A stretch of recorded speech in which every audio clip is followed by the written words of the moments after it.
Today's episode is presented by Amazon. Across Europe, businesses are growing with the AWS cloud to build innovative, scalable products. From Europe's largest enterprises and government agencies to the continent's fastest-growing startups, learn more about how AWS Cloud is helping businesses across Europe grow at aws.eu. Good morning. It's Tuesday, the 24th of February, and this is the Brussels Playbook podcast.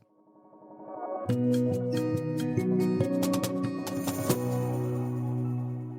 vibe in Brussels today is frustration, as the EU again finds that one of its members, Hungary, is blocking what it wants to do. That's our main story today, Hungary blocking Russian sanctions and threatening to block a €90 billion loan to Ukraine. And it comes on the day that European leaders are in Kyiv, marking 4 years since Russia's full-scale invasion of Ukraine. Also on the podcast today, we talk about ageing EU buildings, which are urgently in need of repair. I'm Ian Wishart, Politico's senior EU politics editor, and you'll know if you tuned in yesterday that Zoya is en route to Kyiv with Ursula von der Leyen and António Costa, the presidents of the European Commission and Council, and we'll catch up with Zoya shortly. But with me in the studio is Kathryn Carlson, our senior finance reporter. Hi, Katie. Hi, Ian. Fresh from watching Florence and the Machine last night in Antwerp. How was it? I don't know if I am that fresh, really, but it was great. It was iconic.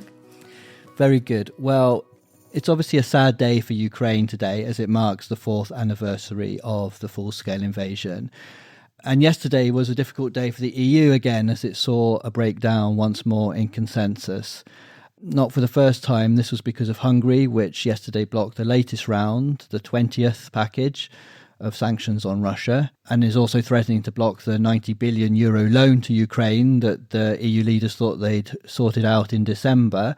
Where does this all leave us, do you think?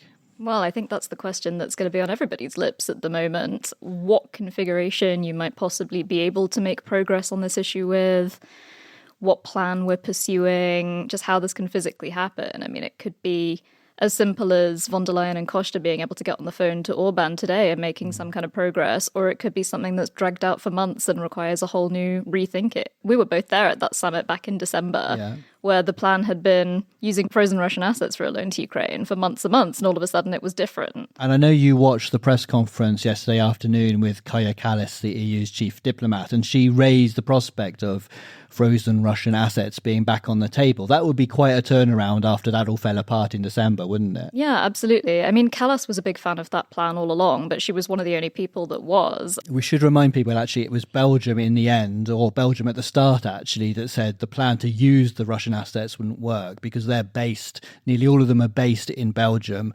and Bart de Wever, the Belgian Prime Minister, had massive objections to using that because of all sorts of reasons, maybe legal reasons. And in the end, other countries came out of the woodwork and sort of backed him up. And that's why they then came to sort of this plan B, which was to find other ways to finance the loan.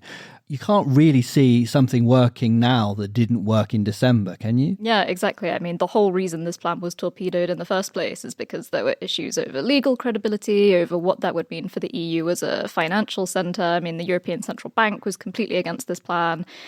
It is questionable whether this could ever be revived, but you know, we are in a difficult situation where it's not clear the path forward. And that's exactly what Kallas was saying yesterday afternoon. She said, you know, it's a setback not to be able to agree the sanctions package and to be able to be going to Ukraine on this particularly poignant anniversary with this loan deal in hand. She said it's a message we didn't want to send. And this was the whole idea, wasn't it? That Costa and von der Leyen would turn up in Kyiv today and be able to shout about it, to say that they've got the latest sanctions on Russia and to say that this 90 billion loan has been approved. And yes, Ukraine is still going through this very difficult war, but the EU is trying to do all it can to help. Suddenly that message is a lot more fragile. Exactly. It was supposed to be this big set-piece moment that Orbán has completely deflated. And you also need to remember the stakes and the immediacy of the problem right now. When we were back in December, we still had a few months to play with before Ukraine would face its massive budget shortfall in April. Now April's just around the corner, so time is really ticking. We've seen this before, of course, that Viktor Orbán likes to throw his weight around, and Hungary will try to stop decisions being made. And in the end, Orbán will back down. But this just makes it very difficult when the EU operates needing 27 countries to agree. It does, and it certainly doesn't help that what we're seeing at the moment seems to be a massive blame game. I mean, Orban in particular, he's been blaming the Ukrainians for part of this. Let's remember that what started this whole situation was the fact that the Druzhba pipeline, it's an oil pipeline that runs through Ukraine. Orban was protesting that that pipeline hasn't been repaired and that the oil's not flowing to Hungary after it was bombed by Russia. And Kallas was asked about this on stage yesterday. She was asked who's at fault. The fact that she's even being asked that question is quite significant. But she said, obviously, who's at fault is Russia. They bombed the pipeline in the first place. And she can absolutely understand that Ukraine's priority isn't fixing a pipeline for cheap Russian oil to flow to the EU. Their priority is repairing their own energy infrastructure that's been massively knocked out by Russia in the middle of winter. And obviously we have to view this in the context of the fact that the Hungarian national election is coming in April. Kallas also mentioned that, but she said she kind of can't see this from the perspective that turning against Ukrainians is a political win nationally for Orban, something that's going to get him extra popularity in the polls. She said, how is this possibly a vote winner to be turning against your neighbour Ukrainians and people that are in need? Okay, thanks, Katie. Well, now we're going to play the short chat I had with Zoya last night, just as she'd got on to the train in Poland, ready for the overnight journey to Kyiv.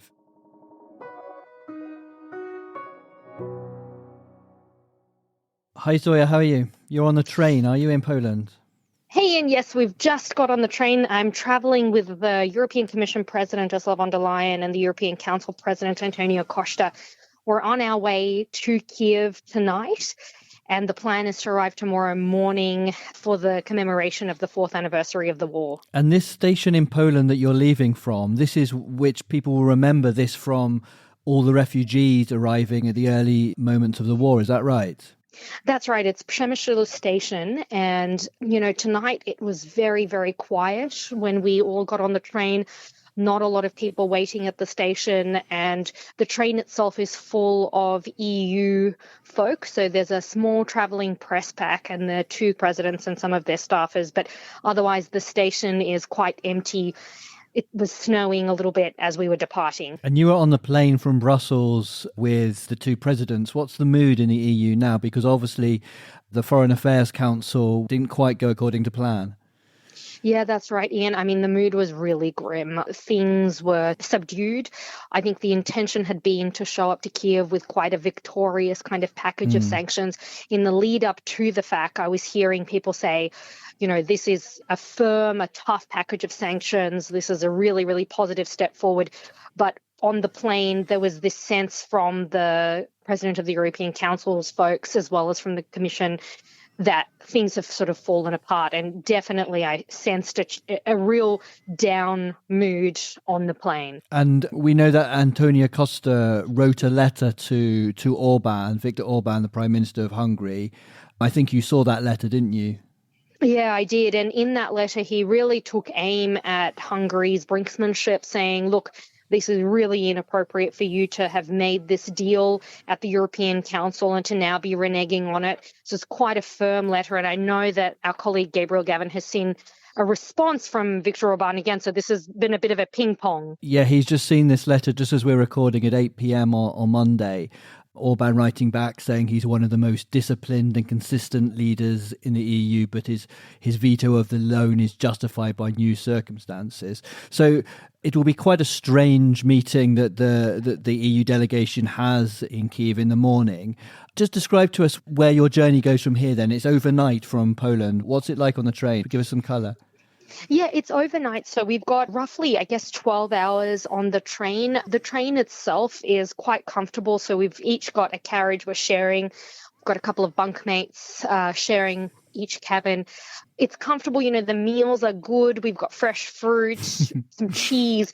Get your priorities right. This is great. It could be worse. It could be much, much worse. It's like kind of a really decent sort of comfort situation, but of course against the backdrop of tragedy. How are you feeling, Zoya? Because I know this is the first time you've been back to Ukraine, where you were born and grew up for a few years, isn't it?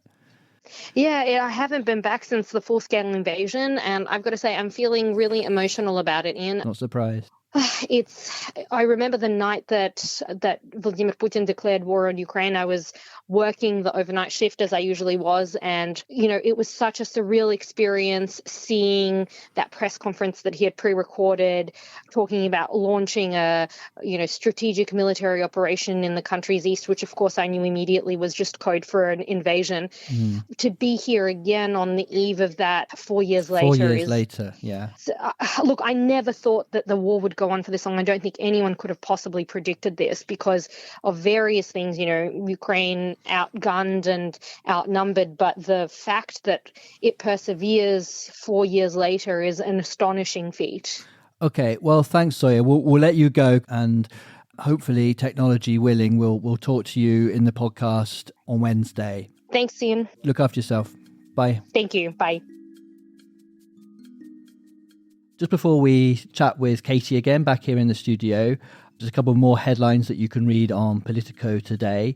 EU countries are threatening legal action over the amount of power being given to the European Parliament, according to a letter Politico has seen.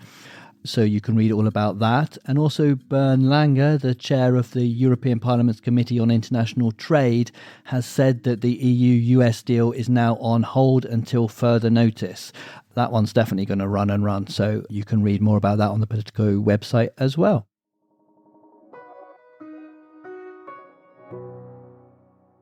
All right, Katie, the other thing we wanted to talk about, slightly more lighthearted, was the state of EU buildings, because EU employees working in the Madou Plaza Tower, that's where DG Comp are, the Commission's competition department, were sent a note the other day acknowledging that their working conditions were, quote, less than optimal, and that their heating sanitary system and now the water supply was not functioning to the level we should expect. That was a note that they got from their acting Director General, Lindsay McCallum. It seems a general problem with EU buildings, doesn't it, Katie? Yeah, I mean, maybe bring your own water bottle if you're going for a meeting there. Any fastidious competition lawyers? Yeah, Brussels seems to have this history of leaky, weak, or otherwise dodgy buildings around the EU quarter. I mean, in particular, there've been a few stories of European Parliament buildings. Now, one of the main European Parliament buildings, the SPAC building, is going to have a renovation that's going to cost €500 million. That's very nice. Very an estimation nice. that's a few years old already, so it's probably going to be more. Do you know where the Madou Tower is? The Madou Tower is just down the road from Politico's office. There's a beautiful magnolia tree that flowers there in the spring, Ian. You should go see it sometime.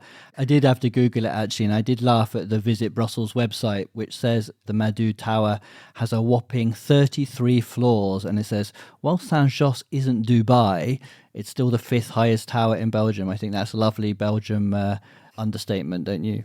Saint-Josse isn't even the Dubai of Belgium, I think. Or Brussels. Yeah.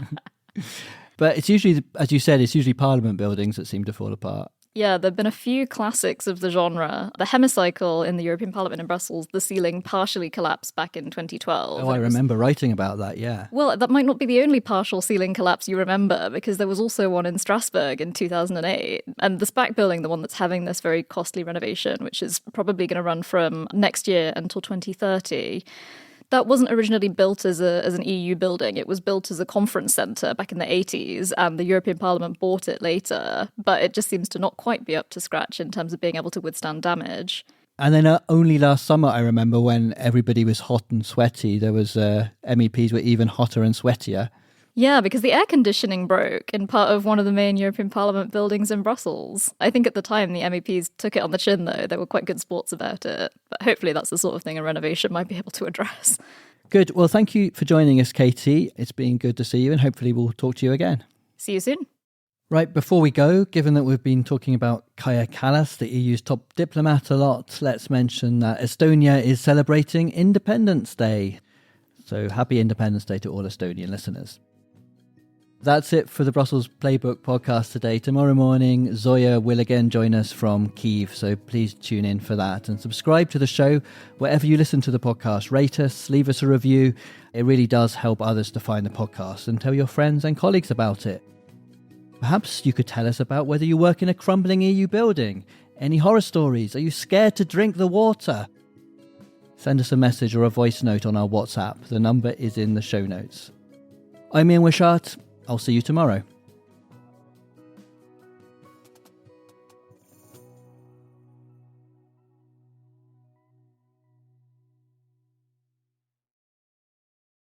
A message from Amazon. Across Europe, businesses are growing with the AWS cloud to build innovative, scalable products. From Europe's largest enterprises and government agencies to the fastest-growing startups, customers choose the AWS cloud to lower costs, increase security, and innovate faster. Learn more about how businesses across Europe are growing with the AWS cloud at aws.eu.